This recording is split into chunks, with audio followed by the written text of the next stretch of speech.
प्यारे बच्चों, जय हिंद। नवीं कक्षा में आपका आज का कार्यपत्रक है अलंकार के विषय में।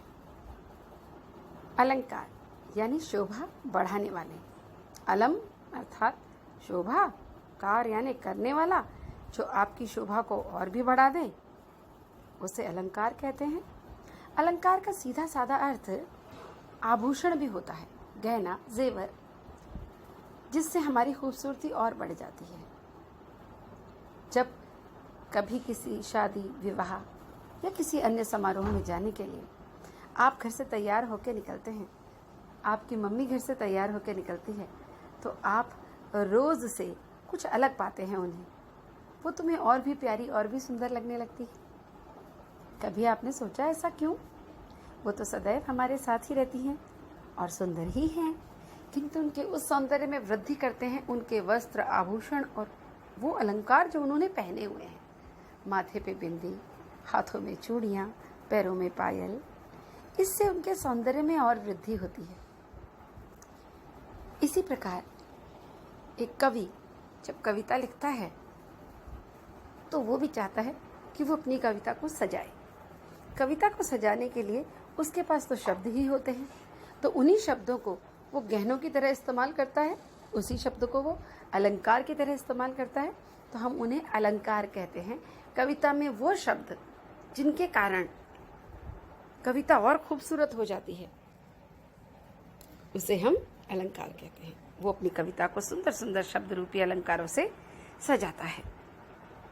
कभी शब्दों के द्वारा सजाता है तो कभी ऐसे शब्द इस्तेमाल करता है जिससे भाव और भी अधिक स्पष्ट होते हैं और अर्थ के द्वारा चमत्कार उत्पन्न होता है, और कभी कभी शब्द से भी और अर्थ से भी।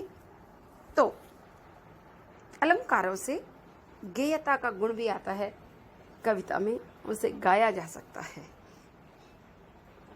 आप लोग फिल्म में गीत पसंद करते हैं ना? जिन गीतों को आप गुनगुनाते हैं वो किसी कवि की ही रचना तो होते हैं, किसी कवि ने ही तो लिखे होते हैं। उसी कविता को जब स्वरबद्ध किया जाता है तो वो गीत हो जाता है और आपको गीत गाने का मन करता है। गीतों को आप गाते हैं ना, क्योंकि वो सुंदर बन जाते हैं। शब्द ही क्यों आपको लगता है कि अलंकार होते होंगे? उसका एक छोटा सा उदाहरण देती हूँ आपको कि कभी कभी जहाँ पर कविता में जल शब्द आना चाहिए वहाँ पर पानी शब्द अच्छा नहीं लगता है ना। हर शब्द के कई पर्यायवाची होते हैं ना हिंदी में, तो ये जो पर्यायवाची शब्द होते हैं, यही शब्द चुनता है कवि अपनी कविता को खूबसूरत बनाने के लिए कि मैं कौन सा शब्द चुनूं। कहीं पर जहाँ एक महादेवी वर्मा ने लिखी है लाइन, मैं नीर भरी दुख की बदली। अब नीर का अर्थ पानी होता है, तो अगर यहाँ पर कवियत्री कहती मैं पानी भरी दुख की बदली, तो आनंद नहीं आता। मैं जल भरी दुख की बदली, आनंद नहीं आता। मैं नीर भरी दुख की बदली, कविता में आनंद आता है। तो उसने ऐसे शब्द का कवियत्री ने प्रयोग किया कि जिससे कविता खूबसूरत हो गई। तो अब आप समझ गए होंगे कि अलंकार उन्हें कहते हैं जो कविता में ऐसे शब्द होते हैं जो कविता को खूबसूरत बनाते हैं। अलंकारों के 3 भेद होते हैं, 3 प्रकार के होते हैं। शब्द अलंकार, अर्थ अलंकार और एक होता है उभय अलंकार। अभी मैंने आपको बताया कवि अपनी कविता को सुंदर अलंकारों से सजाता है, कभी शब्दों के द्वारा, कभी उसके अर्थ के द्वारा और कभी इन दोनों से ही। तो जब शब्दों के द्वारा उसे सजाता है उसे शब्द अलंकार कहते हैं, जब अर्थ के द्वारा उसे सजाता है तो उसे अर्थ अलंकार कहते हैं, और जब इन दोनों का ही प्रयोग करता है तो उसे उभय अलंकार कहते हैं। आज की वर्कशीट में हम बात करेंगे शब्द अलंकारों की। शब्द अलंकार में शब्दों के प्रयोग के कारण जो सौंदर्य उत्पन्न होता है वहाँ हम कहते हैं कि यहाँ अलंकार है। इसका मतलब शब्द अलंकार पहचानने के लिए शब्दों पर ध्यान देना आवश्यक है। शब्द अलंकार 3 तरह के होते हैं, अनुप्रास अलंकार, यमक अलंकार और श्लेष अलंकार। अनुप्रास अलंकार वो होते हैं जिसमें हम वर्णों पर ध्यान देते हैं। वर्ण समझते हैं ना आप, अक्षर। अनु का अर्थ होता है बाद में या पीछे पीछे, है ना, जैसे अनुसरण, अनुगमन, है ना। तो अनु का अर्थ है बाद में, और प्रास का अर्थ है निकट, यानी जो बाद में आ रहा है, पीछे पीछे, बिल्कुल निकट निकट, है ना। तो ऐसे वर्ण को हम चुनते हैं जहाँ एक ही वर्ण की आवृत्ति होती है बार बार, उस एक ही ध्वनि, एक वर्ण की आवृत्ति बार बार होती है, एक के पीछे एक शब्द में होगी। जैसे रघुपति राघव राजा राम, पतित पावन सीताराम। रघुपति, राघव, राजा, राम, सभी शब्दों का पहला पहला वर्ण र है, इसीलिए ये अनुप्रास अलंकार है। आपकी वर्कशीट में आपको एक उदाहरण दिया गया है, मुदित महीपति मंदिर आए। देखिए, म वर्ण की आवृत्ति हो रही है, मुदित, महीपति, मंदिर, एक के पीछे एक आ रहे हैं शब्द, और उनका पहला पहला वर्ण म है। सेवक सचिव सुमंत्र बुलाए, सेवक में स, सचिव में स और सुमंत्र में स, तो ये वर्ण की आवृत्ति हो रही है, संगीतात्मकता इसमें आ रही है, इसकी वजह से तो खूबसूरत लग रहा है। तो ये एक अलंकार है, अनुप्रास अलंकार, यानी एक ही वर्ण की बार बार आवृत्ति, एक ही वर्ण का बार बार आना। दूसरा है यमक अलंकार।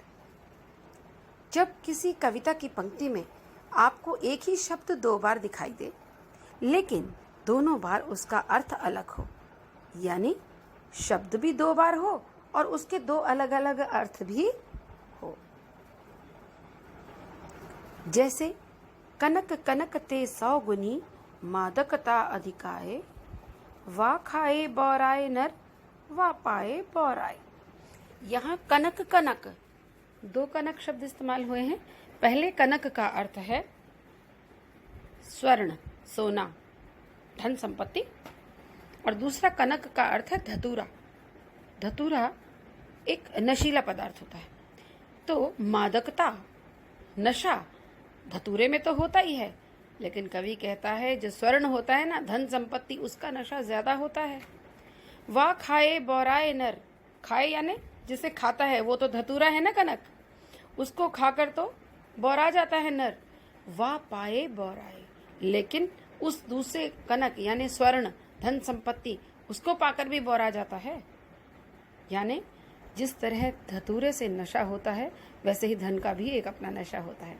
तो यहाँ कनक कनक शब्द दो बार आया है, लेकिन दोनों बार इनका अर्थ अलग है।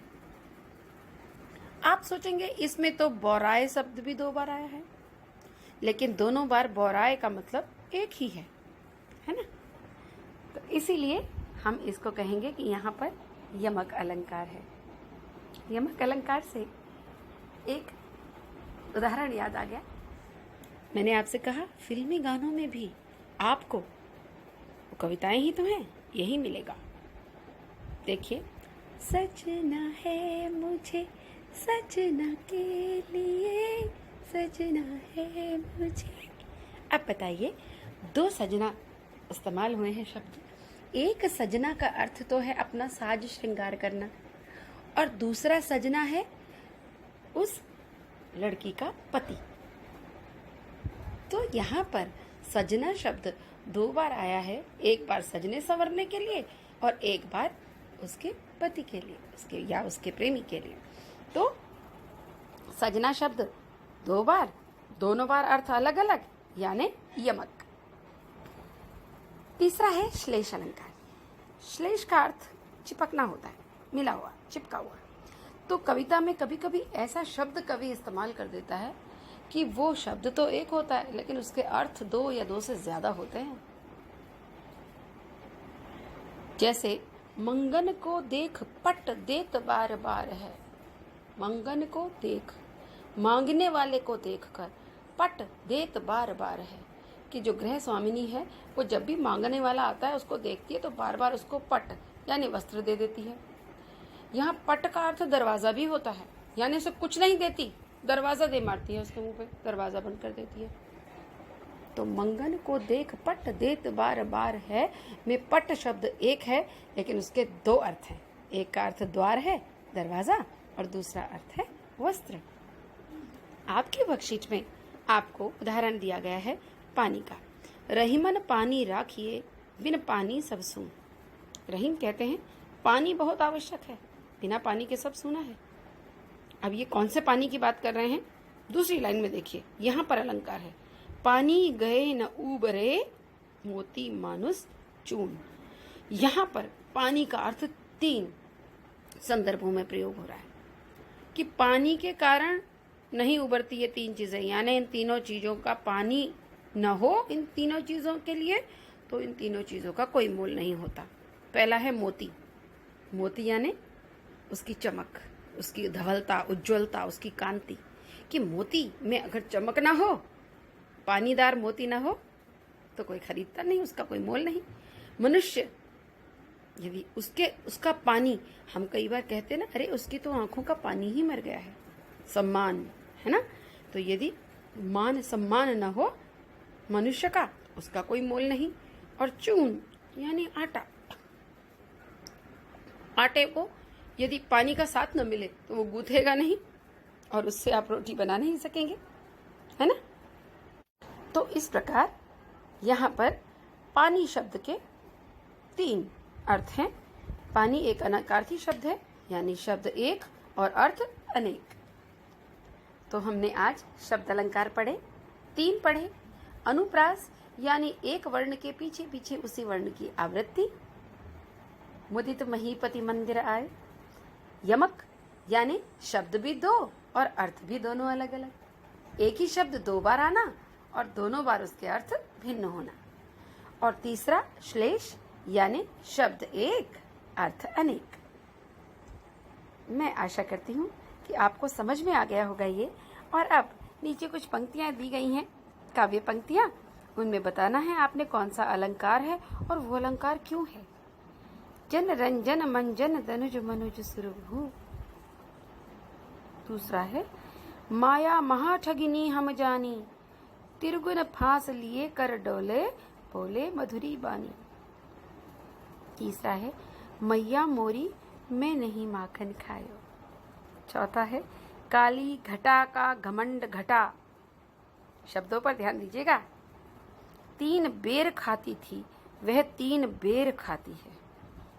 रघुपति, राघव, राजा, राम।